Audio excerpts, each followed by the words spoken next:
This is Region 8 News. Good morning to you, Region 8. I'm glad you're with us. It's 6:30. Here's what we're tracking for you right now. Officials confirmed the first U.S. case of the deadly Ebola virus. Hear how health officials are responding. The state parole and probation system is under the spotlight after the murder of Beverly Carter, the missing Arkansas realtor who was found dead. We're going to tell you why. We kick things off, though, with a glance at your weather. We turn to Justin. Right now feels good, but it's going to be hot. Not a bad idea, Justin. Starting the morning with breaking news updates. Pulaski County authorities still have not revealed how real estate agent Beverly Carter was killed or why. Yesterday morning, police discovered Carter's body in a shallow grave. Police say the man accused of killing Carter, Aaron Lewis, a parolee who contacted her to set up an appointment to view a vacant house. A prosecutor says that it is too soon to say whether he will seek the death penalty in this case. Beverly Carter's family, friends, and everyone in the community remain in mourning today. David Goldstein, a friend of Beverly Carter's for years, spoke about the kind of person she was.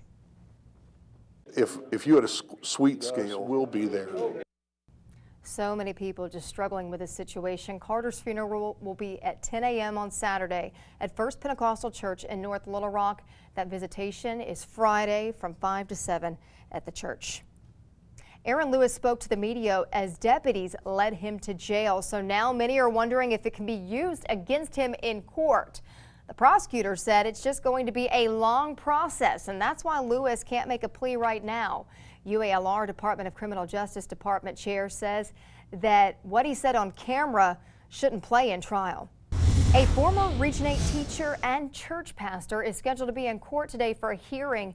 52-year-old Robert Jackson Norton is charged with 24 counts of child pornography after state police found child porn on his computer. According to a state police statement, Norton admitted to downloading child pornography and going to chat rooms to discuss sex with minors. A man arrested and now faces several charges. That includes child endangerment, a scary situation after a hostage deal in Dunklin County at a house there. Police say Derek McCoy barricaded himself inside a bedroom and then he held a knife at a woman's throat. After about 2 hours, an officer was able to talk him into surrendering. A driver sped away and then an officer tried to pull him over for expired tags. Kennett police say that a chase ensued, and that didn't end until an SUV hit a house. At one point, all three men jumped out of the SUV, which continued to roll and then hit the house. The driver, 26-year-old Jonathan Beal, had 2 felony warrants out for his arrest, and the 2 other men are charged with resisting arrest. Doctors fighting enterovirus in at least 46 states and looking for a link to paralysis in some kids. Clayton Sandell tracks this one. 6:39 new this morning. The U.S. has spent nearly $1 billion fighting ISIS, and that tab keeps growing. And the cost would drastically go up if ground troops are added to that mix. The Center for Strategic and Budgetary Assessment listed a range of estimated costs. The study puts the current total of U.S. military air operations against ISIS at between $780 and $930 million. Maintaining that same level of operations in the future would equal to about $4 billion a year. The addition of 25,000 troops on the ground could cost $1.8 billion a month. So far, U.S. military efforts have mostly been limited to airstrikes in Iraq and Syria. President Obama says he has no plans, though, for U.S. ground troops to engage in combat. An Army veteran at the center of the White House security scandal is set to appear before a federal judge for a preliminary hearing to take place today. Alleged fence jumper Omar Gonzalez has been indicted on federal and local charges for allegedly intruding the presidential mansion armed with a folding knife. That was the video there. Meanwhile, the agency confirmed news reports that an armed security contractor with 3 criminal convictions was allowed on an elevator with the president. It happened during a visit to Atlanta. 6:41, Subaru and Pontiac drivers, watch out. A new study by Insurance.com reveals the Subaru WRX is the top ticketed car in America. The Pontiac GTO is runner-up for law enforcement run-ins. Conductors of the study considered 528 different car models and statistics of over 500,000 car owners. Also making the list, top 5, the Scion FRS, Toyota Supra, and another Subaru, the Tribeca.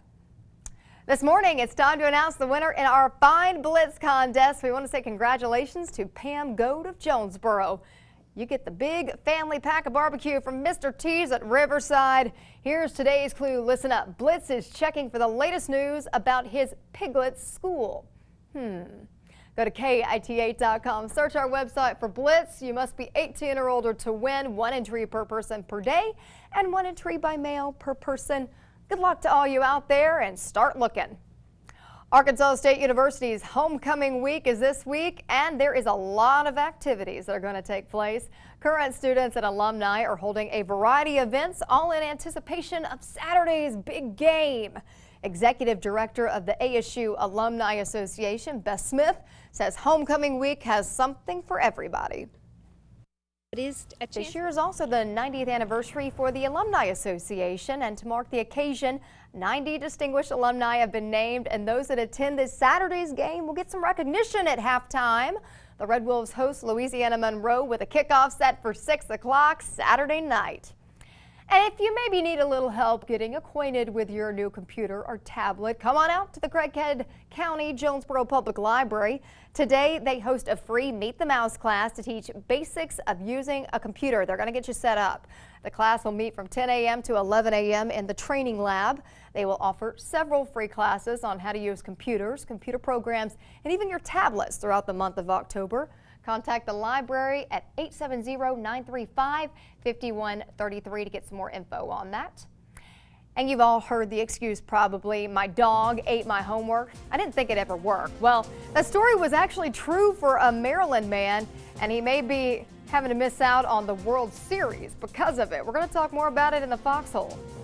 Much of the information I gathered has not been released to the full quorum court just yet. But one of the biggest burdens for the county is this building. It was built in 1919, and the wear and tear from over the years with Mother Nature and the fact much of the building is still in its original form makes it really hard for county officials to conduct business. When it rains in Mississippi County, if the water can't get off the top of the building and down the gutters, then it's got to come in the building. County officials keep their fingers crossed. How much is it going to rain? How long is it going to last? Water leaking through the roof, running through the walls, swollen and chipped, saturating carpets, creating mold concerns, and tough to conduct day-to-day operations. People were stomping in water, yes. Justice Bill Nelson showed me the extent of that damage. Water intrusion has come in and cracked the concrete. This crack is where it's been wet and it's dried and it's pulled apart. I'm going to show you the courtroom. It's time for us to make some major changes up there, major improvements, or the judges may lock us up. All jokes aside, the cracked ceiling, mold-stained carpets, and deteriorating walls are no laughing matter. We're able to bring you up here to a restricted area. This is the balcony in the courtroom on the 3rd floor. You can see the water that's gathered up here at the bottom of the balcony. It's a pretty good amount of water splashing around. It's gotten so high before that it's left a line. This right here, it's called the high water mark, and it's just from all the wear and tear from the water settling. The building is on the National Record of Historic Places. It requires the building to remain in its original form, which makes repairs to the roof almost impossible. It's just like walking on eggshells. It would crack every time you put any pressure on it. The cost to replace the roof is estimated at $250,000 to $300,000. Next week, Nelson hopes to pass a resolution to modify Blytheville and Osceola County seat structure to a single county seat status by creating one central location. It'll cut our costs not in half, but it'll cut it tremendously. The plan is to combine county seats through attrition. But to get the new building, the process could likely take 3 to 4 years. So essentially, this is something you can't wait on. We really shouldn't wait. We've waited far too long. Nelson says the Arkansas Northeastern College Burdett campus is on their radar for the new courthouse. which would require residents in both Blytheville and Osceola to drive about 10 miles to conduct county business. Are you concerned about opposition from the public? We are. We know that there's a lot of people here who want the courthouse 2 doors down. But Nelson hopes residents can look at the entire picture. A 100-year-old building no longer serves our need. We've got to do something. The first step will take place at this Tuesday's quorum court meeting with a presentation of a resolution to conduct a study to modify the existing Blytheville and Osceola County seat structure to a single county seat structure by creating one central location. If that passes, Nelson says that they can hire an architect with the approval of the Finance Committee. But ultimately, it will be up to county leaders to sell the idea to voters. Amanda Hanson, Region 8 News.